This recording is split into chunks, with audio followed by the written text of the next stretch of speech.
Several people ask me how to make an origami vagina. So here we go. An origami vagina in celebration of women and our power, and really to help advocate or help women feel confident in advocating for themselves with all the craziness that's going on right now. So here we go. It's a lot of little steps. I will totally admit that I use some glue in this as well, so it's not necessarily traditional origami, but you could probably tell by the form. So the first thing you want to do is, if you have paper like mine that says different pattern on both sides, whatever you want to show on the outside of your vagina, you want that to start off face down. The next step is to fold your paper into a triangle. So you're going to take one point, fold it over to the opposite point. You're going to line it up as closely as you can, but if it's not perfect, please don't stress. Crease it. The next step is we're going to take the long bottom edge of the triangle and we're going to fold it up just a little bit, so like maybe 1/4 of an inch. It doesn't have to be an exact amount. It doesn't even have to be exactly straight, which is kind of cool. So just as close as you can get it. And give it a good crease. I like to use my fingernails, but if yours aren't strong, you can use pretty much any hard surface. The next step is you're going to take the top sheet of the rest of the triangle, and using our most recent crease, you're going to open the whole thing. So you can see when I open this, it still kind of looks like a square. It's got a line going through the middle, and it's got this little pink triangle on either end. The next step is we're going to accordion fold this several times. I have found a fun trick in doing this is if you push your finger down over the crease that you had made earlier, that bottom edge, it kind of gives you a little bit of a dent in the paper that you can then use as your guide for folding it up. So again, you want to line it up as best you can, but if it's not perfect, it's not the end of the world, because guess what? There is no such thing as a perfect vagina. So you can see when I do that, I still have my original pink triangle, and now I have a new triangle. We're then going to fold it again, so if you run your fingers along that crease, you can kind of get a sense of where you're folding. You make it as precise as possible, but again, it does not have to be perfect. We're folding in organic form, which means a little imperfection works really well. Now we have 2 pink triangles. So now we're going to fold again, continuing our accordion fold. And then we're going to fold one more time to finish that out. And you're going to know that you've folded this enough times for the accordion fold if you have 3 triangles. So once that's done, the next step is we're going to take this new smaller triangle that we made. We're going to take one of our diagonal edges and line it up with our flat edge. So you want to be careful because it can rip at the point here. It's not the end of the world if it does, but I don't know, I cringe whenever I hear that tearing sound. So you're going to fold it in place. And then we're going to take the opposite, now shorter diagonal edge and do the same thing. Again, you want to be careful about that little point there, that little corner.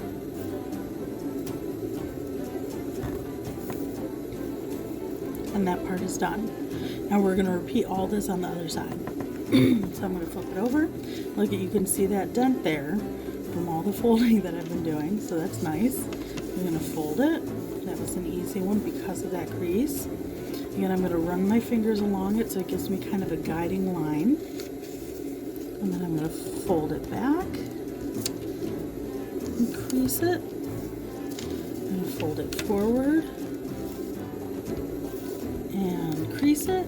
Oh, I have to fix mine though. Got a little bit wonky here. Crease it.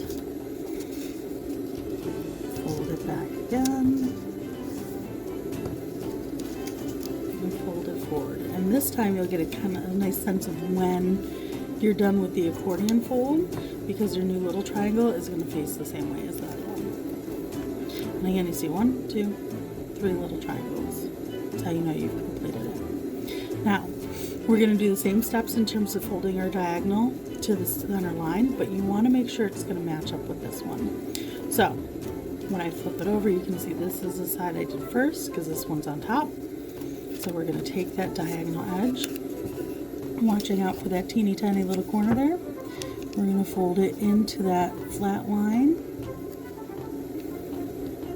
and crease it down, and take our new shorter diagonal and do the same. Now you'll see, now that I'm done with this, they don't line up perfectly. No big deal. Alright? Okay. So now I'm going to rotate it. And the trick in rotating it is you want this second flap to be pointing away from your body. This way you're sure you have everything pointing where you need it to go. I'm going to rotate it. I'm going to grab these wings and I'm just going to pull it open to help undo a little bit of the accordion. And I found the simplest way to do this step to not get confused is to run your finger along that center crease, flatten it out. Then you're just going to press your fingers on that to keep it flat. You're going to take your wing here, also keeping it flat on the desk or the table, whatever you're folding on. You're going to slide the whole thing in. It's going to fold up those accordions, and then you're going to flatten them. So I'm going to show you again on the other side. So I'm going to switch this time and put these fingers. I'm going to take this wing and put it flat against the surface, push it in until these two close up, and then I'm going to flatten them out outwards towards the wings. And that's it. So you should have 4 long sections with 2 little wings poking out on either side. I'm going to rotate or slide it down a little bit just so that you can see. Now what we're going to do is take this top portion and fold it over. The way that I tell where to fold is kind of where the wings meet this long center section. So it doesn't have to be exact, especially because they don't match up, but I try and make it about where that is, and then I make sure this center line lines up. Center line lines up, and that way you know you've got it nice and straight. This is helpful because sometimes when we're folding that accordion, it's not perfectly straight, and so sometimes this might be like narrower or wider. But this way you've got it nice and straight. Alright, the next step is right here at this little point. What we're going to do is take this diagonal line and fold it into the center. Now be aware that we're going to fold up kind of on top of these little triangles from the accordion fold, and that's okay. So I find that if you kind of push from the outside, it'll help you make sure that you keep all those pieces where they're supposed to be and everything stays lined up. You crease that down real good. And we're going to do the same thing on the opposite edge. And I'm kind of using both my fingers to keep that together so it doesn't try and fall apart on me. Please don't mind the marker all over my fingers. I had a client and things got messy. Alright, there we go. So we're going to fold that. Now we're going to take this same piece that's now pointy and we're going to fold it up. And the way that I kind of decide where to fold it is I just do where that last fold meets the edge. So I just fold it up like that. And then I'm going to fold it down just a smidgen above that original fold. Again, there's not an exact measurement. It's just kind of a best guess. So you'll see if I pick this up, it's got kind of that little zigzag there. And again, you want to make sure you crease that real good. So now what we want to do is we want this to end up being on the inside. So using this long line here and knowing that it also lines up here, what I do, excuse me, what I do is I kind of hold over that triangle, and you're going to take everything, including that outward wing, and you're going to fold it in on that line. This crease right here, sorry, right here, we're going to fold it in. And then I like to take that little wing that was there and fold it back so it lines up with this line. I'm going to fold it back. Just like so. Okay. You're going to notice as you're doing this, the paper is starting to get really, really thick. And this is why I recommend using either origami paper or something thin. If you use standard copy paper, which normally is not an issue, it might get really thick with this.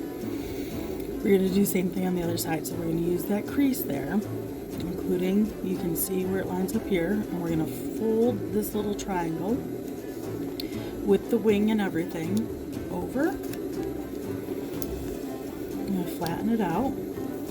And then we're going to fold that wing back using that same line as our guide. Like so. Now this kind of creates this really cool shape going on. So you've got like a diamond. If you look down at the bottom, it's got these where all those triangles line up. It's kind of cool. So the next few steps we're going to do, and then I'm going to glue it in place, but rather than making you wait until it finishes drying, I have one ready to go. So what we're going to do now is you're going to flip the whole thing over, and you're going to fold over this top part. Now it helps to hold it because you kind of want, you can feel in here, you want all that to be your indicator. So this little doubled up spot, it's going to be too hard to fold that. So you want to fold just above it and fold it down. So if you flip it over again, you can feel where it's really thick, and you're going to fold just above that and you're going to smush it down. Now, in terms of the smushing, which is a technical origami term, you can try and pinch it between your fingers. I bite it. Use my teeth and just kind of squish it down. I don't do this if I'm going to sell it, because obviously nobody wants artwork that has my spit on it, in which case I will use some pliers and just kind of squeeze it. But once that's in place, sorry, it's upside down, we're then going to fold this little tail as well. And I usually use this line where this big diamond made from the wings comes together as my indicator of where I want to fold it. So I can flip it over, and I can just plop it right over, like so. Now, traditional Japanese origami does not use glue. I find that this one, especially if you want it to hold together well, a little bit of glue goes a long way. So I'm really a big fan of this Elmer's Craft Bond glue. Truly, you can use whatever you want. I like this because it's just got this nice little pen nozzle. I can do a little bit just up the center and press it down.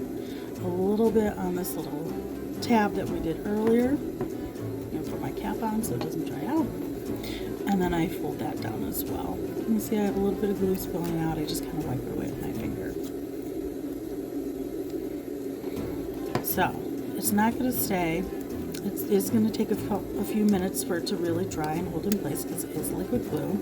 So I'll just take a little paper clip and add that on to hold everything in place while it finishes drying. Pretty simple. I'm going to put that aside, and then like I said before, this is one that I already made earlier and I glued. So this next step can be kind of tricky. You're going to want to be delicate.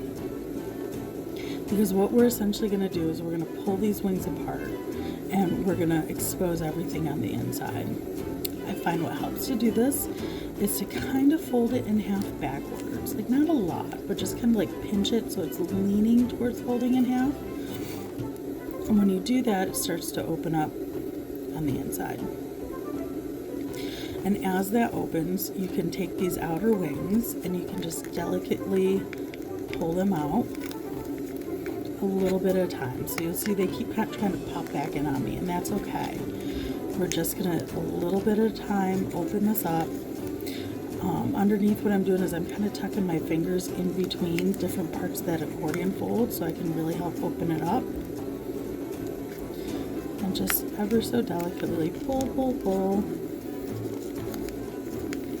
Open, open, open. All right. And you can see what's going on here. You'll also notice that what I'm currently showing you is missing a good part of of what ends up becoming the labia. And what we do for that is that second fold that we did earlier on the back side, pop it out, just like that. So you can see there's that little flap there, and I just tuck my fingernail under it, pop it out, and it starts to create a more full look. If you don't want to have that there, if you want to have like thinner labia, that's okay. That's the nice thing about this, is it can literally look however you want it to look. There are no rules. Now this point that we did earlier, that is to be the clitoris. Now everybody, I've seen different people teach this video and they all tell you something different to do with it. Interestingly enough, it depends on if a man or a woman is teaching you how to fold this, but it's up to you to do with it what you want. I think in terms of completing everything, I like to just fold that little point up and either tuck it in, or I will fold it,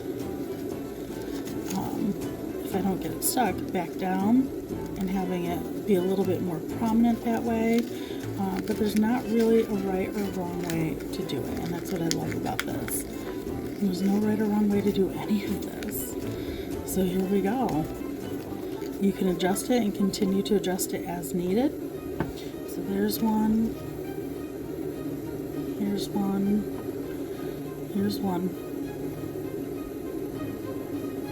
So what are you going to do with your origami vagina? How are you going to use this to help empower yourself or other women? Or is it just a fun thing to fold? It's up to you. But I hope you get as much enjoyment out of it as I got in teaching you. Thank you.